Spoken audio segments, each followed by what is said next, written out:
नमस्कार दोस्तों।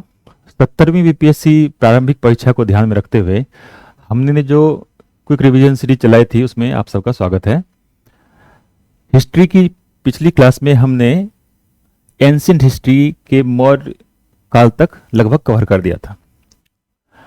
अब हम लोग मौर्य प्रशासन को थोड़ा बहुत देखेंगे, उसके बाद फिर गुप्त काल और जो मध्यकाल है उससे पहले तक के चीज़ों को इस क्लास में कवर करने की कोशिश करेंगे। शुरू करते हैं।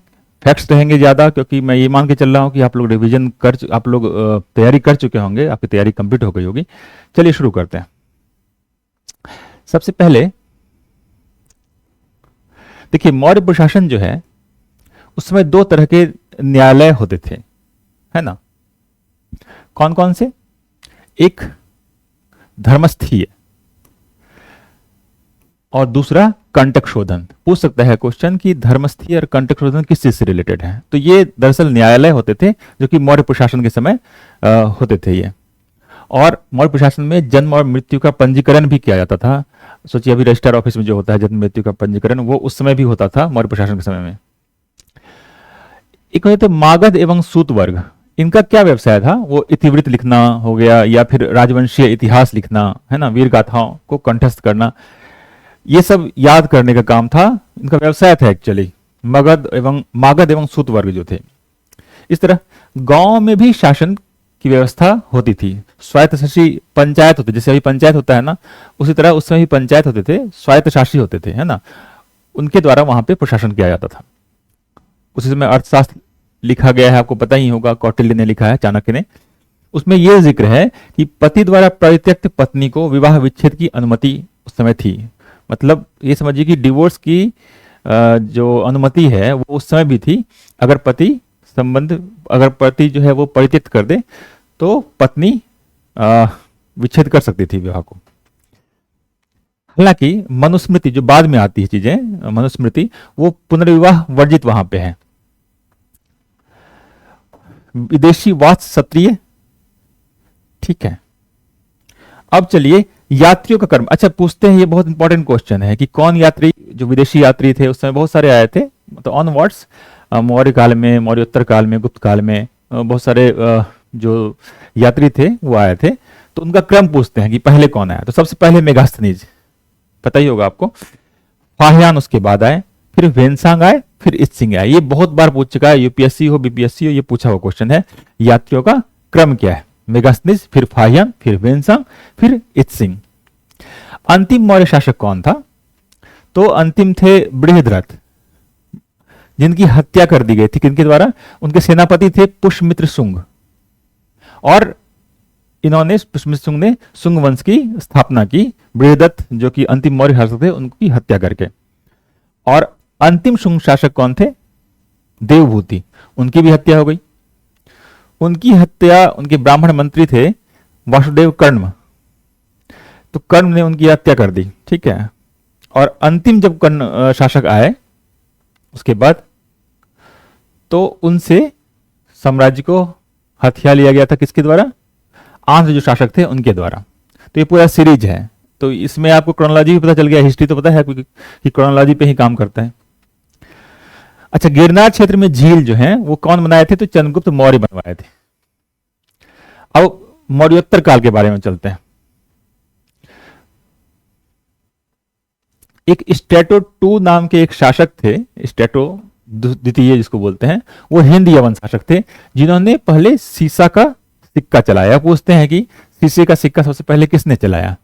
तो स्टेबो टू जो हिंद यवन शासक थे उन्होंने चलाया था।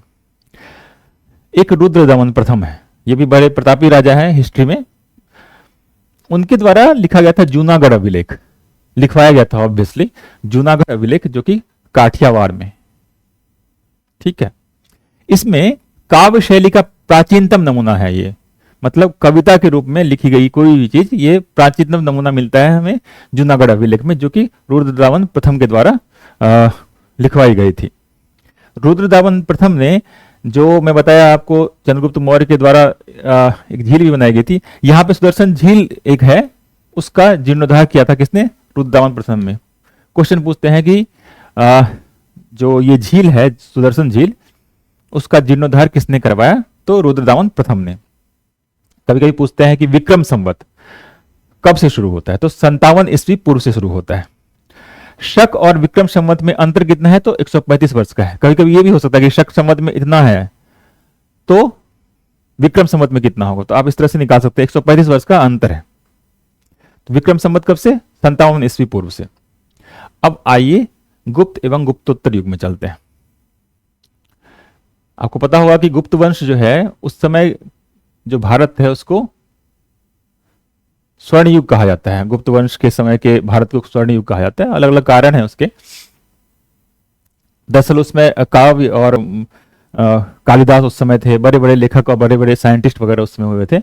तो इन सबको देखते हुए उस समय को स्वर्ण युग कहा जाता है। वो सब अभी डिस्कशन करने का समय नहीं है। गुप्त वंश की शुरुआत होती है 319 ईस्वी। 319 ईस्वी से इसकी शुरुआत होती है और ये 500 ईस्वी तक चलता है। 319 से 500 ईस्वी तक गुप्त वंश चलता है। इसी के एक बहुत प्रतापी राजा हुए समुद्रगुप्त, जिनको भारत का नेपोलियन भी कहा जाता है। और समुद्रगुप्त से संबंधित बहुत सारे फैक्ट्स पूछते हैं क्वेश्चन। भारत का नेपोलियन किसको कहा जाता है, समुद्रगुप्त को। इन्होंने सैन्य अभियान चलाया था, बड़े जबरदस्त ये सेनानायक थे। समुद्रगुप्त के द्वारा इलाहाबाद स्तंभ अभिलेख लिखवाया गया है, प्रयाग प्रशस्ति के नाम से भी जाना जाता है। और इसी प्रयाग प्रशस्ति में जहांगीर के भी लेख मिलते। बाद में उन्होंने, जहांगीर ने उस पर अपने लेख खुदवाए थे। समुद्रगुप्त को पृथ्विया प्रथम वीर की उपाधि दी गई है। ये यूपीएससी में भी क्वेश्चन पूछा हुआ है। पृथ्विया प्रथम वीर की उपाधि किसको दी गई है, समुद्रगुप्त में, समुद्रगुप्त को। एक चंद्रगुप्त द्वितीय थे, उन्होंने विक्रमादित्य की पदवी धारण की थी और उनका असली नाम था देवगुप्त। इन्हीं चंद्रगुप्त द्वितीय के दरबार में 9 रत्न थे, जिसमें कि एक कालिदास हैं। पूछ सकते हैं कि कालिदास किन के दरबार में थे, 9 रत्न किन के दरबार में थे, चंद्रगुप्त द्वितीय के दरबार में। इन्होंने परम भागवत की उपाधि ली थी। उस समय के जो भी राजा थे कोई न कोई उपाधि धारण करते थे, तो परम भागवत की उपाधि चंद्रगुप्त द्वितीय ने धारण की थी। और चंद्रगुप्त द्वितीय ने शकों को हराया था, तो शक विजेता भी थे वो। इन्होंने रजत सिक्का चलाया था, रजत मतलब चांदी का सिक्का चलाया था। और रुद्र सिंह द्वितीय एक राजा थे जिनको चंद्रगुप्त द्वितीय ने हराया था। एक स्कंदगुप्त है, स्कंदगुप्त नाम का एक नाटक भी है, जयशंकर प्रसाद जी के द्वारा लिखा हुआ, अच्छा नाटक है ना, पढ़िएगा कभी। हुण आक्रमण हुआ था चंद्रगुप्त के समय में और चंद्रगुप्त ने हुणों को हराया था और वो विजयी हुए थे। और इसी विजय के उपलक्ष्य में उन्होंने भीतरी लेख लिखवाया था। एक स्तंभ लेख है, वो भी भीतरी स्तंभ लेख लिखवाया था। एक है चंद्रगुप्त प्रथम, सबसे पहले सिक्के जारी करने वाले चंद्रगुप्त प्रथम है। और इन्हीं के समय से गुप्त संवत शुरुआत मानी जाती है 320 ईस्वी में। मतलब सबसे पहले शासक मतलब चंद्रगुप्त प्रथम थे।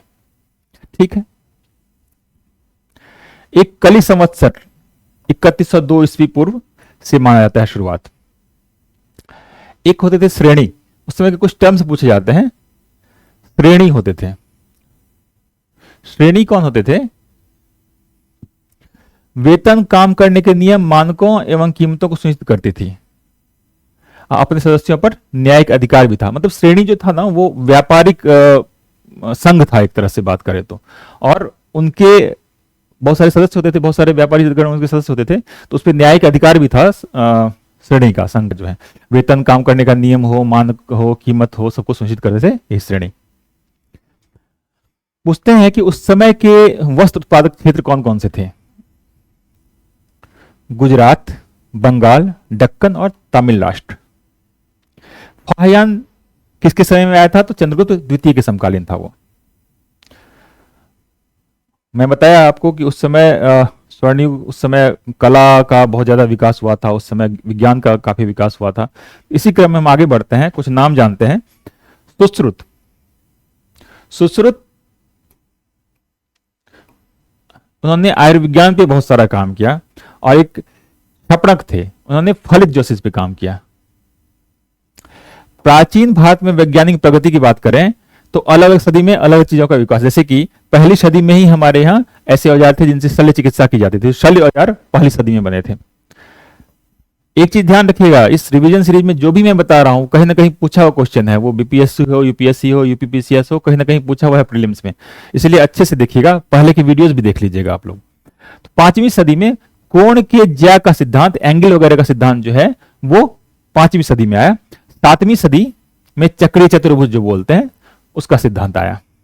तो मैथमेटिक्स पे भी अच्छा काम हुआ, और जो चिकित्सा है उस पर भी अच्छा काम हुआ था उस समय। अब गुप्त काल से संबंधित और फैक्ट्स को जानते हैं। भूमि, उसमें लगान कितना था, भूमि का लगान कितना था, वो उपज का 6ठा भाग होता था, 6th, जितनी उपज होती थी उसका 6th भाग जो है वो भूमि का लगान था। इसको स्वर्ण युग भी कहा जाता है, मैं आपको बताया आपको। उस समय के स्वर्ण मुद्रा को दिनार कहा जाता था, और रजत मुद्रा को, चांदी की मुद्रा को रूपक कहा जाता था। ये क्वेश्चन पूछते हैं कि उस समय दे देंगे, हो सकता है मिलाने के लिए दे देंगे, रूपक क्या है, तो चांदी का मुद्रा, सोने की मुद्रा, इस तरह स्वर्ण मुद्रा क्या है, दिनार है। उस समय की खासियत ये थी, जो नाटक होते थे संस्कृत नाटकों में, स्त्री और शूद्र दोनों क्या बोलते थे, वो प्राकृत बोलते थे। मतलब कि उस समय स्त्रियों की स्थिति और जो शूद्र थे उनकी स्थिति अच्छी नहीं थी, और उस समय वो लोग प्राकृत बोलते थे। मतलब उसके नाटक में ये माना जाता था कि उच्च वर्ग वाले संस्कृत बोलते हैं, जो निम्न वर्ग वाले हैं, सो कॉल्ड निम्न वर्ग वाले हैं, या फिर जो डाउन टोडन लोग हैं उनको वो प्राकृत बोलते थे। तो वो नाटक में भी उसके दिखता है, जो नाटक उस समय के लिखे गए थे वो कालिदास के भी नाटक जैसे भी हैं। सती का प्राचीनतम साक्ष्य यही मिलता है। देखिए मैं क्या बोला कि उस समय महिलाओं की स्थिति और जो दलित वंचित लोग हैं उनकी स्थिति खराब हो रही थी। तो उसी का देखिए स्टार्टिंग, पहला जो सती का साक्ष्य मिलता है वो एरण में मिलता है। तो 2-3 चीजें से पता चल रहा है कि स्थिति अच्छी नहीं थी। जैसे प्राकृत बोल रहे हैं, प्राकृत मतलब जो निम्न वर्ग के लोग हैं, अनएम्पावर्ड लोग हैं, वो प्राकृत बोलते थे संस्कृत नाटकों में, स्त्री और शूद्र। एक सिंचाई कर भी उस समय लगाया जाता था, और गुप्त काल में नगरों का क्रमिक पतन हुआ था। हम लोग जब बात कर रहे थे सिंधु घाटी सभ्यता में, वो नगरों की सभ्यता थी। उसके बाद फिर जब आर्यों की सभ्यता आई, तो या वैदिक युग जो आया, उस समय वो ग्रामीण एक तरह से युग था। उसके बाद धीरे धीरे नगरों का विकास हुआ, लेकिन गुप्त काल में नगरों का धीरे धीरे क्षय हुआ। गुप्त शासन, इसमें क्या होता था कि मंदिरों को और ब्राह्मणों को सबसे अधिक जो है ग्राम अनुदान में दिए जाते थे। उस समय क्या होता था कि जैसे दान वगैरह देते हैं तो उसमें गांव ही देते थे दान, कि आप अपना वहां पे एक तरह से शासन करो, मतलब अपना रेवेन्यू जनरेट करो। तो मंदिर और ब्राह्मणों को सबसे अधिक ग्राम अनुदान में दिया जाता था। और ग्राम कृषि भूमि जो दी जाती थी वो कर रहित होती थी। ब्राह्मण को जो दी जाती थी कृषि भूमि वो कर रहित थी, टैक्स नहीं लगता था।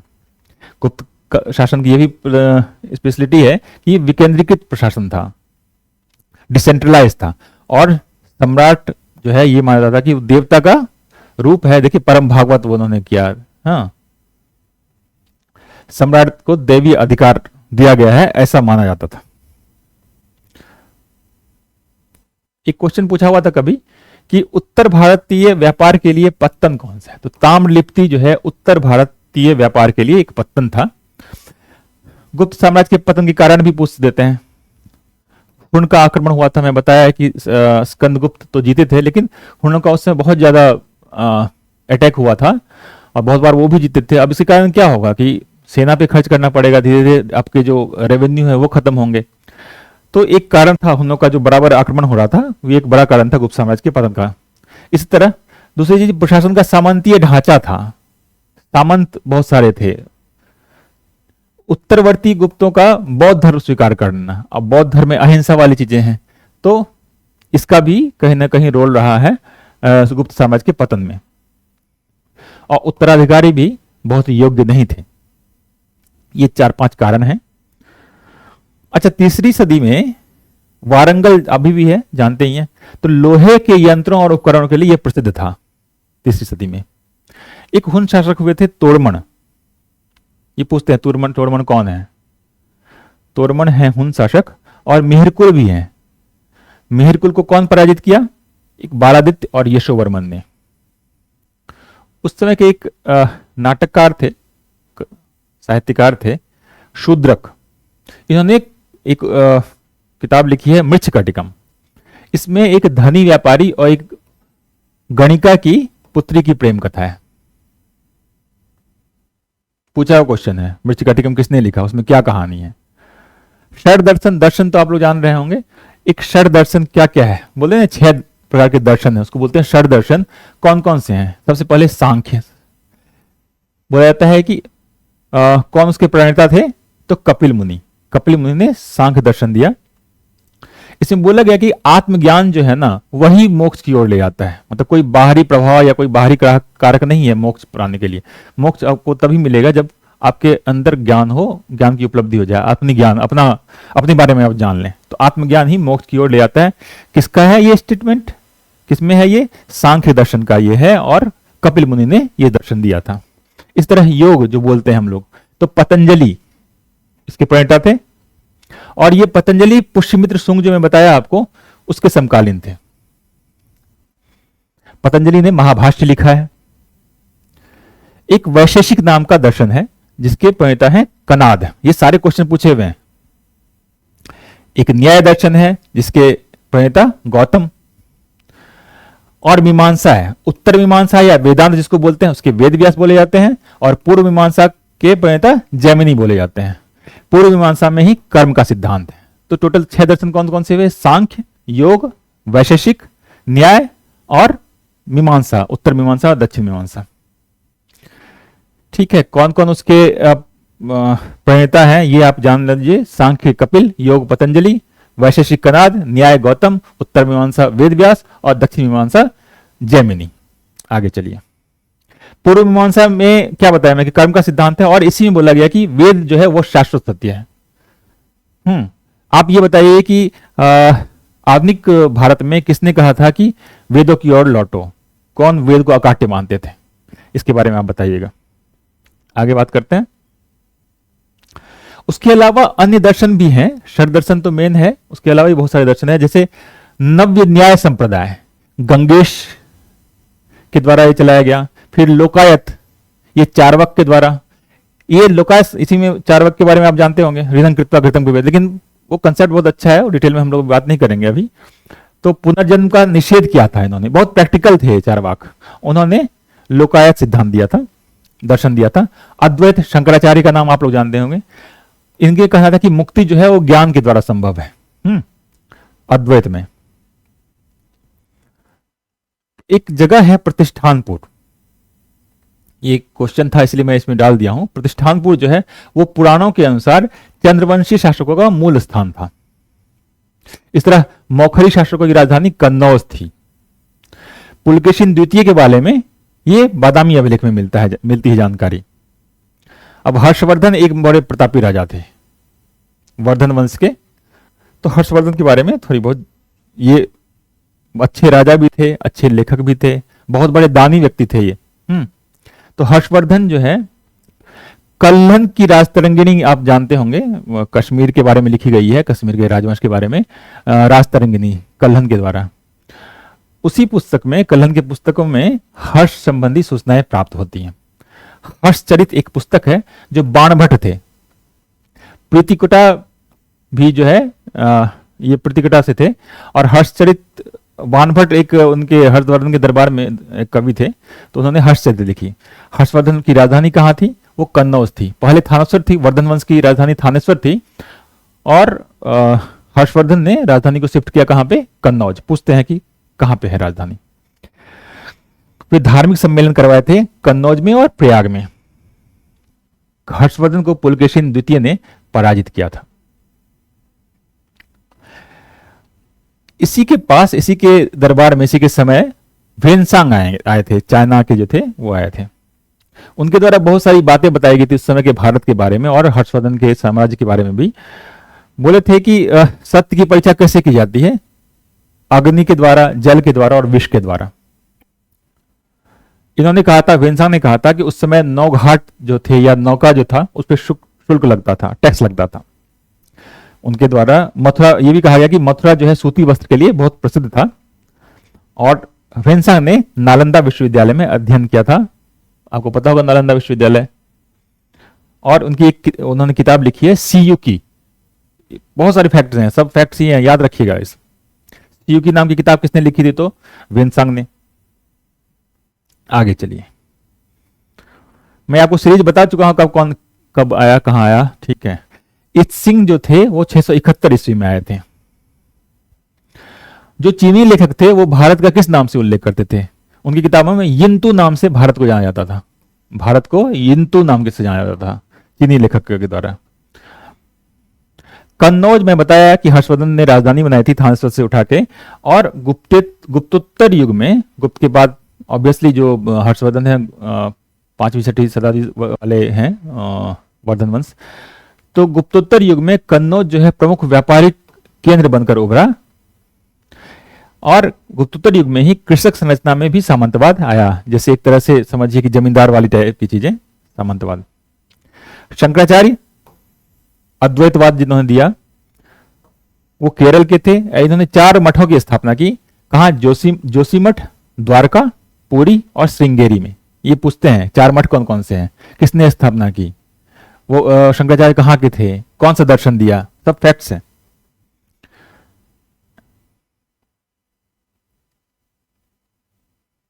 कौन किससे रिलेटेड है ये भी जान लीजिए। रवि कीर्ति पुलकेशिन द्वितीय के दरबार में, भवभूति कन्नौज के यशोवर्मन के दरबार में, हरिशेन समुद्रगुप्त के दरबार में, ये सब विद्वान हैं उस समय के। दंडी कवि हैं नरसिंह वर्मन के दरबार में, अमीर खुसरो अलाउद्दीन खिलजी के दरबार में, कालिदास चंद्रगुप्त द्वितीय के दरबार में, और वाणभट्ट हर्षवर्धन के दरबार में। पूछ देते हैं, यही मान लीजिए मिलाने के लिए दे दिया कि भवभूति, हरिशेन, अमीर खुसरो, बाणभट्ट दे देगा आपको इधर साइड मिलाने के लिए। तो इस तरह के क्वेश्चन को सॉल्व करना पड़ेगा।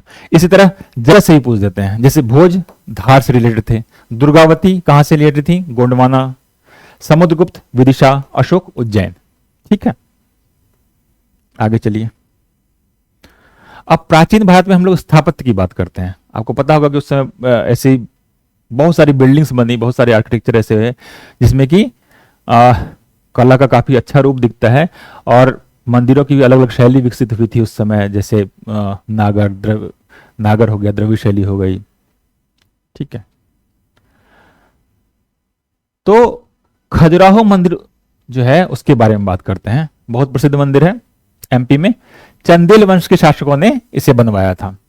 कंदरिया महादेव कहां पे है स्थित ये मंदिर? खजुराहो के मंदिर जो बहुत सारे मंदिर उसमें एक कंदरिया महादेव भी है। मतंगेश्वर मंदिर ये शिव को समर्पित है, खजुराहो में ही है। 64 योगिनी मंदिर, चित्रगुप्त मंदिर, ये सारे मंदिर जो हैं वो खजुराहो मंदिर में है। खजुराहो के जो बहुत सारे मंदिर हैं यूनेस्को में भी है, ये खजुराहो वहीं पे है, और चंदेल वंश के शासकों ने इनको बनवाया था। और ग्वालियर में, ग्वालियर जो फोर्ट है ना, वहां पे तेली मंदिर है। कभी इमेज फोटो देखिएगा उसकी, बहुत अच्छा बनाया गया। उसका शिखर जो है ना द्रविड़ शैली में है। मैं बताया कि मंदिरों की बहुत तरह की शैलियां उस समय विकसित हुई, उसी में एक शैली है द्रविड़। एक जगह है कन्हेरी। कन्हेरी में बौद्ध गुफाएं हैं, 100 से अधिक बौद्ध गुफाएं हैं। आबू, माउंट आबू राजस्थान में जो है जैन मंदिर है, और संगमरमर से बना हुआ है। ये क्वेश्चन पूछा है बहुत बार। एलिफेंटा की गुफाएं जो है, वो एलिफेंटा की गुफाएं सब धर्मों के लिए, मतलब शैव धर्म के भी वहां पे साक्ष्य हैं, बौद्ध धर्म के भी साक्ष्य हैं, हिंदू धर्म का तो है ही त्रिमूर्ति। हाँ, तो बौद्ध, शैव, हिंदू, हिंदू में ही शैव आ गया ऑब्वियसली, तो बौद्ध और हिंदू दोनों के मंदिर हैं वहां पे, दोनों के द्वारा बनाया गया है। और ये राष्ट्रकूटों द्वारा निर्मित था एलिफेंटा की गुफा। एक पालिताना मंदिर है, वो भावनगर में है। अच्छा, गुफाओं में केवल मूर्तियां नहीं मिलती थी, वहां चित्रांकन भी किया जाता था, है ना, केव पेंटिंग भी किए जाते थे। तो अजंता जो है वो बौद्ध गुफा है। जो जातक कथाएं हैं बौद्धों में जो चलते हैं, जो बुद्ध का अलग अलग जन्म हुआ है, तो वो जातक कथाओं के रूप में दिखाया जाता है कि बुद्ध का जन्म कभी बंदर के रूप में, कभी व्यापारी के रूप में, अलग अलग जन्म हुआ है उनका, उनकी पूरी कहानी है अलग अलग जन्मों में, तो वो उसको बोलते हैं जातक कथा। तो अजंता की गुफाएं हैं, वहां पे जातक कथाओं का चित्रांकन मिलता है, तो इसलिए वो बौद्ध गुफा है। इस तरह बाघ गुफा है, ये सब यहाँ पे चित्रांकन हुआ है। पूछ देगा कि इसमें से कहाँ पे गुफा चित्रांकन मिलता है, तो अजंता में मिलता है और बाघ गुफा में मिलता है। अजंता में क्या मिलता है? तो बौद्ध का। बाघ गुफा किसके समय में बनाया गया था? तो गुप्त काल में। बनाया क्या गया था, पेंटिंग की गई थी उस समय। अब एलोरा के बारे में बात करते हैं। एलोरा जो है यहाँ पे सब मंदिर है, सब मतलब सारे धर्मों का है। ये राष्ट्रकूटों द्वारा बनाया गया था एलोरा, एलिफेंटा भी राष्ट्रकूटों द्वारा बनाया गया था, और एलोरा भी। एलोरा में हिंदू के भी मिलते हैं साक्ष्य, बौद्ध के भी और जैन के भी। और जैन को राष्ट्रकूटों द्वारा संरक्षण भी प्रदान किया गया था। कैलाश मंदिर है, बहुत प्रसिद्ध मंदिर है एलोरा का, जो कि हिंदू मंदिर है ऑब्वियसली। और कृष्णा प्रथम जो राष्ट्रकूट राजा थे, उन्होंने कैलाश मंदिर बनाया था। एक क्वेश्चन पूछा हुआ ये कि कैलाश मंदिर किसने बनवाया था, कृष्णा प्रथम कौन थे, ये किससे संबंधित है, कहां पे है। हाँ, तो एलोरा में है, हिंदू मंदिर है, और कृष्णा प्रथम जो राष्ट्रकूट राजा थे उन्होंने बनवाया था। अच्छा, पश्चिम भारत में कौन कौन से शैलकृत गुफाएं हैं, मतलब इसके अंदर, पहाड़ी के अंदर, नासिक में है, एलोरा है और अजंता है। एलोरा अजंता औरंगाबाद जिले महाराष्ट्र में पड़ता है। कुछ और फैक्ट्स हैं, जैसे ईंट से बना हुआ मंदिर भीतरगांव में मिलता है। दशावतार मंदिर कहां, तो देवगढ़ में, देवघर नहीं है, देवगढ़ है।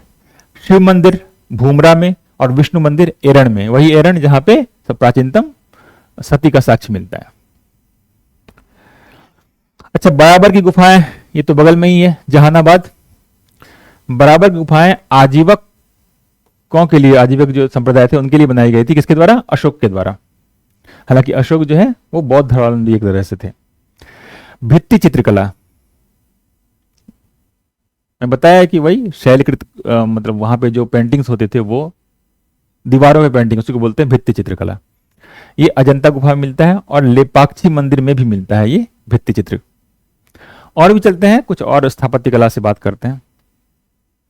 अजंता को प्रश्रय किसने दिया था, अजंता की गुफाओं को, जो वाकाटक के समय में ना, वाकाटक भी वंश था एक, और इसमें जातक कथा में बता दिया हूं इसके बारे में। अजंता गुफाओं में जातक कथाओं का चित्रांकन मिलता है। कुछ इंपॉर्टेंट मंदिर को जानिए। विरूपाक्ष मंदिर कहां पे है, हम्पी में। राजा कृष्णदेव राय सुने होंगे आप लोग, तो हम्पी में है। सूर्य मंदिर कोणार्क में भी है, मेढोरा में भी है। मेढोरा कहां पे, गुजरात में। अब कोणार्क का जो मंदिर है ये इंपॉर्टेंट है थोड़ा, काले रंग के पत्थर से बनाया गया, इसीलिए इसको ब्लैक पैगोडा भी बोलते हैं। और नरसिंह देव बर्मन ने कोणार्क मंदिर बनवाया था, जो कि सूर्य को समर्पित है। इस तरह लिंगराज मंदिर भुवनेश्वर में है, और जगन्नाथ मंदिर पुरी में है। और दोनों जो है नागर शैली का मंदिर है ना। अलग अलग मंदिर अलग अलग श्रेणी के हो गए। नॉर्मली जो यहां पे है लिंगराज और जगन्नाथ, ये दोनों भुवनेश्वर में है, मतलब कि ओडिशा में है अभी, और नागर शैली के। एक अंकोरवाट मंदिर कहां पे है, कंबोडिया में। बाहर, भारत के बाहर भी उस समय बहुत सारे मंदिर बने थे। जैसे अंकोरवाट मंदिर विष्णु भगवान को समर्पित है, उन्हीं के लिए बना हुआ है, और इसका निर्माण 12वीं शताब्दी में किया गया था सूर्यवर्मन द्वितीय के द्वारा। पूछते हैं क्वेश्चन, अंकोरवाट मंदिर कहां पे है, किसको समर्पित है, निर्माण किसने किया। इस तरह बोरोबुदुर स्तूप कहां पे है, जावा में है। सप्तरथ या रथ मंदिर बोलिए, 7 रथ हैं अलग अलग। तो इसमें सबसे छोटा रथ जो है वो द्रौपदी रथ है। पूछा हुआ क्वेश्चन है, कहां पे है सप्तरथ मंदिर, तो महाबलीपुरम या मम्मालपुरम बोलिए, वहां पे है। किसके द्वारा बनाया गया था, तो पल्लव वंश के राजाओं के द्वारा बनाया गया था, और नरसिंह वर्मन प्रथम थे बेसिकली पल्लव वंश के, उनके द्वारा बनाया गया था रथ मंदिर, सप्तरथ मंदिर। सबसे छोटा कौन सा, द्रौपदी मंदिर। कहां पे है, महाबलीपुरम में। गोपुरम जो है वो द्रविड़ शैली की खासियत है।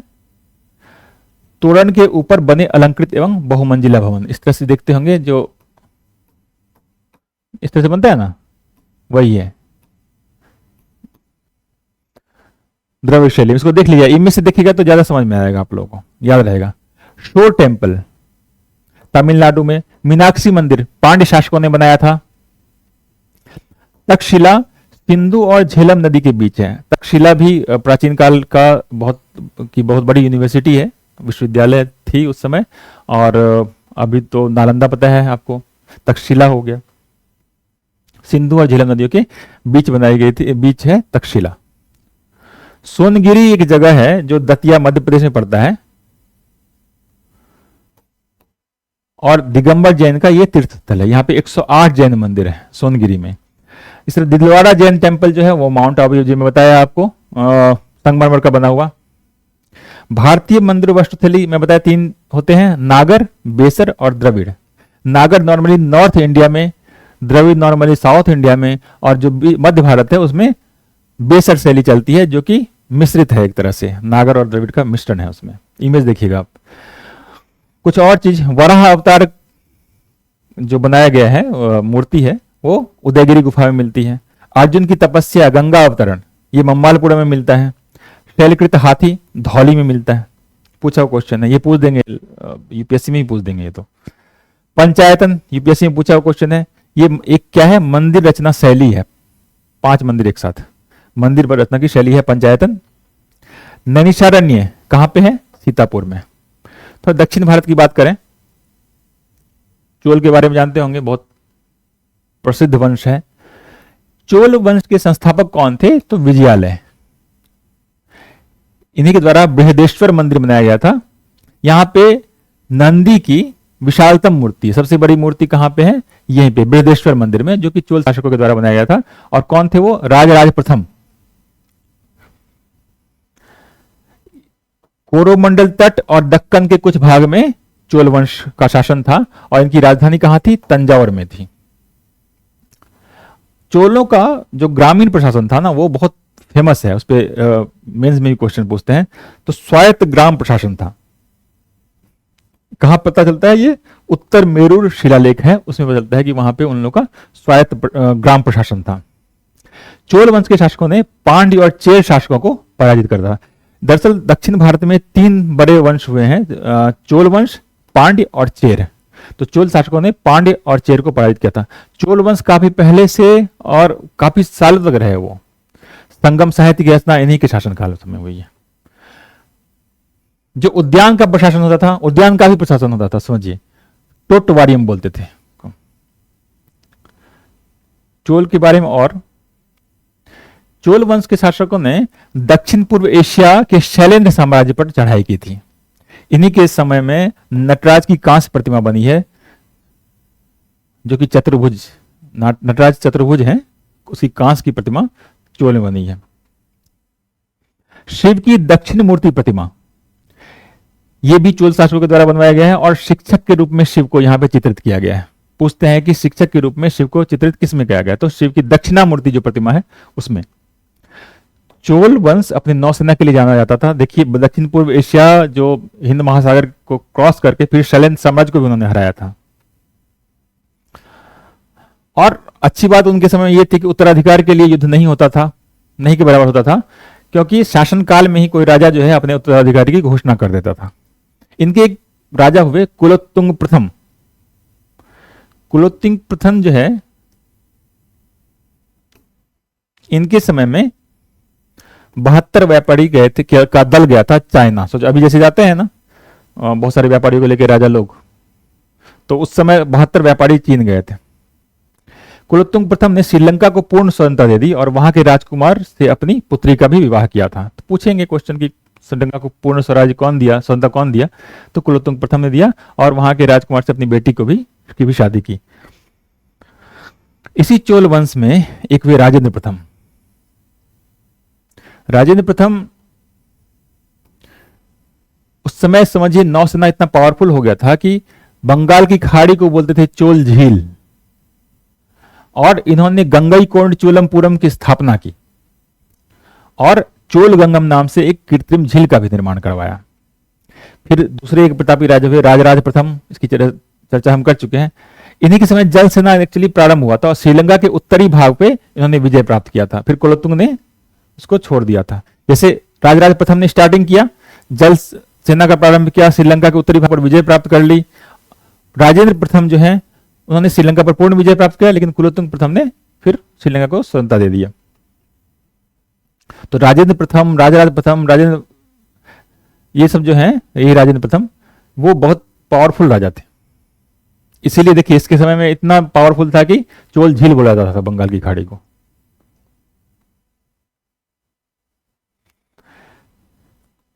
अच्छा, कुछ नाम है उस समय के। एरीपत्ती, ऐसी भूमि जिससे प्राप्त राजस्व ग्राम जलाशय के रखरखाव के लिए यूज होता था। मतलब ग्राम जलाशय, ग्राम में जो तालाब होते थे उनकी रखरखाव के लिए भी कुछ भूमि जो है उसके लिए उससे जो रेवेन्यू प्राप्त होता था उसको यूज किया जाता था, एरी पत्ती बोले जाते थे इससे।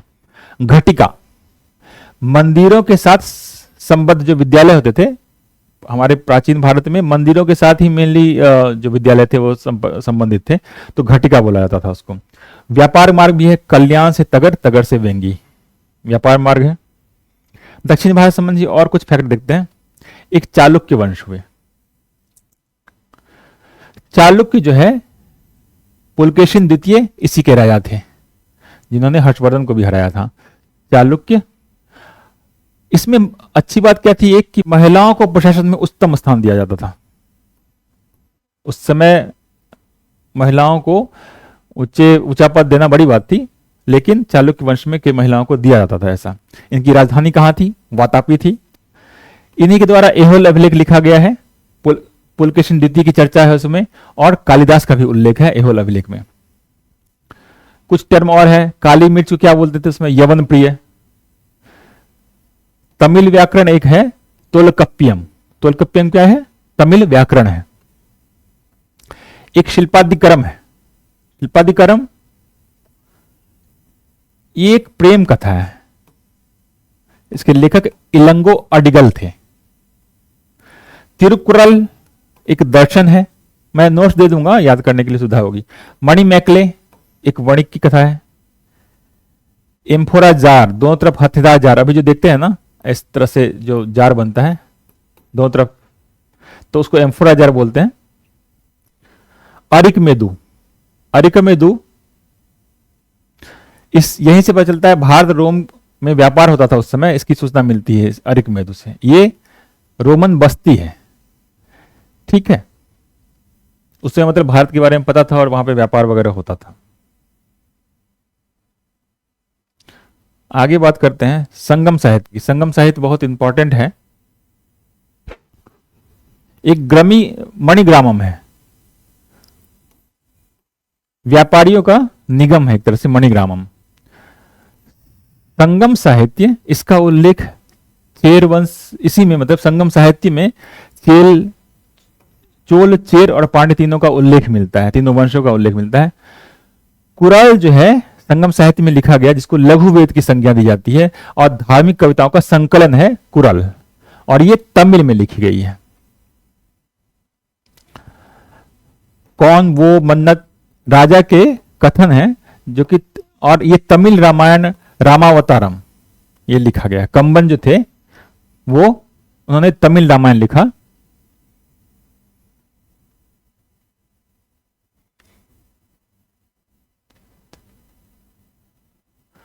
अच्छा, उसी समय सिद्ध की भी चर्चा होती है। तमिल क्षेत्र में रहते थे, एकेश्वरवादी थे और मूर्ति पूजा की निंदा करते थे, जो सिद्ध थे। इसमें लिंगायत संप्रदाय, ये संप्रदाय है, अलग अलग धार्मिक संप्रदाय अलग अलग बटा हुआ था, तो उसमें जैसे एक सिद्ध हुए जिन्होंने मूर्ति पूजा का विरोध करते थे, एकेश्वरवादी थे।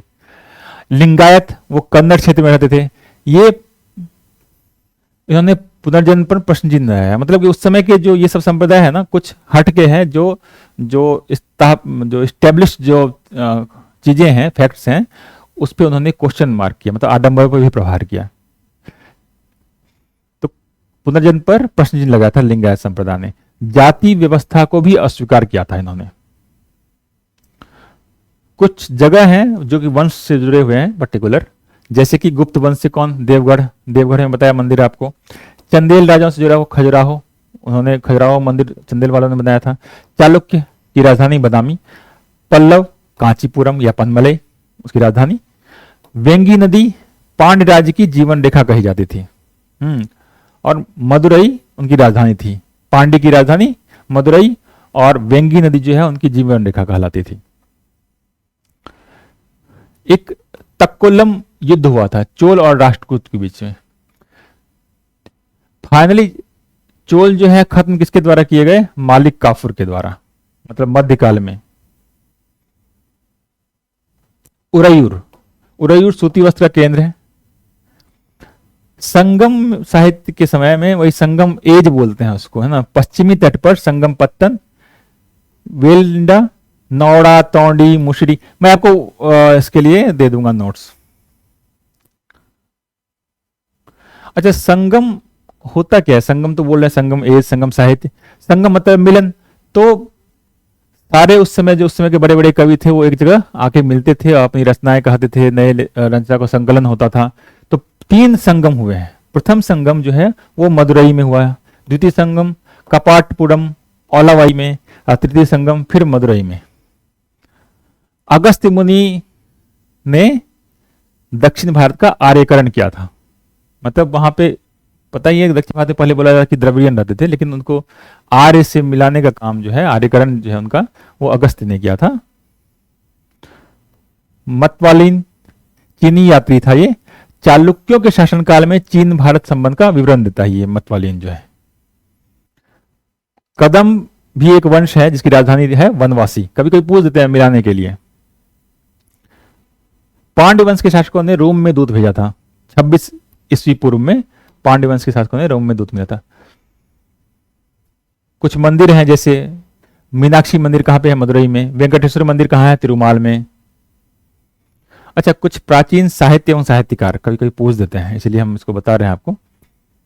प्राचीन साहित्य और साहित्यकार, हेरोडोटस को इतिहास का पिता कहा जाता है, सबसे पहले एक तरह से इतिहासकार। गुप्तकालीन पुस्तक कौन कौन सी है, जैसे मुद्रा राक्षस, किसने लिखी, विशाखदत्त ने।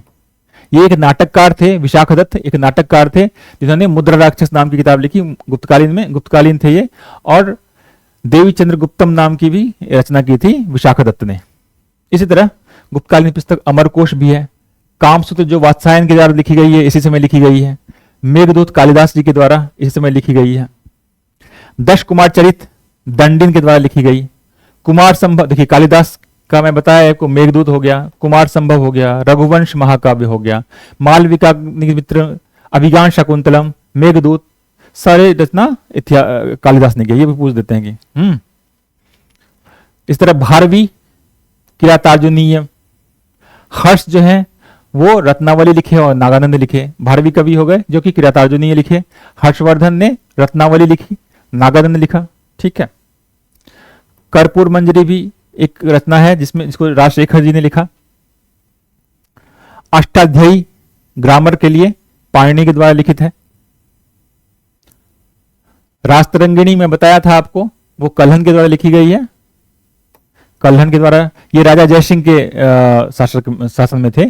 और 8 तरंग है। पूछा हुआ क्वेश्चन कि रास्तरंगिणी में कितने तरंग है, तो 8 तरंग है। किसकी रचना किसने की, तो कल्हन ने। आगे बात करते हैं। और रास्तरंगी में क्या बताया था मैं आपको कि ये कश्मीर का इतिहास इसमें लिखा गया है। चरक, ये एक चिकित्सक हैं, चिकित्सा से जुड़े हुए हैं, इन्होंने चरक संहिता लिखी है। इस तरह ब्रह्मगुप्त जो है उन्होंने गणित के बहुत सारे किताबों की रचना की है। वराहमिहिर जो है खगोल, मैं बोला ना आपको कि जो ये स्वर्ण युग है, तो स्वर्ण युग में का कारण यही सब है। हालांकि महिला की स्थिति और दलित लोगों की स्थिति अच्छी नहीं थी, लेकिन चूंकि उस समय साहित्यकार बड़े बड़े हुए उस समय, तो उसका बड़ा योगदान है, या वैज्ञानिक बहुत बड़े बड़े हुए, तो जिस कारण उसको स्वर्ण युग की संज्ञा दी जाती है। तो इस तरह देखिए, वराहमिहिर खगोल क्षेत्र में भी हो गया, चिकित्सा क्षेत्र में हो गया, गणित क्षेत्र में हो गया, नॉर्मल जो नाटक साहित्य जो है वो तो है ही, कविताएं हैं, काव्य हैं। और कुछ किताबों की बात करते हैं। प्राचीन साहित्य की स्वाप्न वासव दत्तम, किसके द्वारा, भास के द्वारा। कादम्बरी वाणभट्ट, मैं बता चुका हूं, वाणभट्ट जो है हर्ष के दरबार में रहते थे। कादम्बरी की रचना की उन्होंने, हर्षचरित की रचना की। हर्षवर्धन खुद ही बहुत बड़े रचनाकार थे, नागानंद की रचना की उन्होंने। इसी तरह वराहमिहिर जो है, जो खगोल के विद्वान थे, उन्होंने बृहत संहिता की रचना की, एक विश्व कोशी ग्रंथ है। इसी तरह मृच्छकटिकम रचना शूद्रक पहले मैं बता चुका हूं। अश्वघोष थे एक, अश्वघोष ने बुद्ध चरित की रचना की। सौदरानंद की रचना की। गीत गोविंद जयदेव ने लिखा था, है ना। विक्रमांक देव चरित। बौद्ध ग्रंथ कुछ है, बौद्ध ग्रंथ मिलिंद पन्हो जो है एक बौद्ध ग्रंथ है, जो कि पाली भाषा में लिखी गई है। और हिंद यवन शासक मेंढर का इस पे संवाद है, किससे, नागसेन से। नागसेन कौन है, बौद्ध भिक्षु हैं। मिलिंद पन्हो में मेनेंदर जो राजा थे, उनका संवाद है नागसेन से। नागसेन एक बौद्ध भिक्षु है, और जिसके कारण मेनेंदर पर बहुत प्रभाव पड़ा है बौद्ध धर्म का। और ये पाली भाषा में लिखी गई है। सारे क्वेश्चन पूछे हैं अलग अलग जगह पे। मालविका का मित्र मैं आपको बता चुका हूं। शुंग राजवंश के संस्थापक के पुत्र की प्रेम कहानी है ये। अष्टांग संग्रह आयुर्विज्ञान से संबंधित है। 10 रूपक नाट्य कला है ये। लीलावती मैथ की किताब है, मत समझिए कोई लीला करके है उसकी किताब है, गणित से रिलेटेड है लीलावती। भास्कराचार्य नाम के एक बड़े विद्वान थे, उन्होंने लीलावती लिखी थी। और महाभाष्य क्या है, वो व्याकरण से संबंधित है। मिताक्षरा राइटर कौन, विज्ञानेश्वर भास्कर। बीज गणित भास्कराचार्य बोलिए। आर्यभट्ट, इन्होंने दशमलव के स्थानिक मान की खोज की थी। महेंद्र वर्मन ने क्या लिखा था, मत विलास प्रहसन। लाइफ ऑफ वेन्सियांग हुई ली ने लिखी है। द नेचुरल हिस्ट्री प्लिनी के द्वारा लिखी गई है। हिस्टोरियन फिलिपिकम पॉम्पस ऑगस्ट के द्वारा। द हिस्ट्रीज हेरोडोटस के द्वारा, हेरोडोटस वही इतिहास के पिता। तो इस एपिसोड में इतना ही, थोड़ा बड़ा हो गया लेकिन फैक्ट्स हैं और पूछे हुए फैक्ट्स हैं, तो मैं उम्मीद कर रहा हूं कि आप लोग उसको पढ़िए। साइंस का भी मैं दूंगा आप लोगों को। Thank you.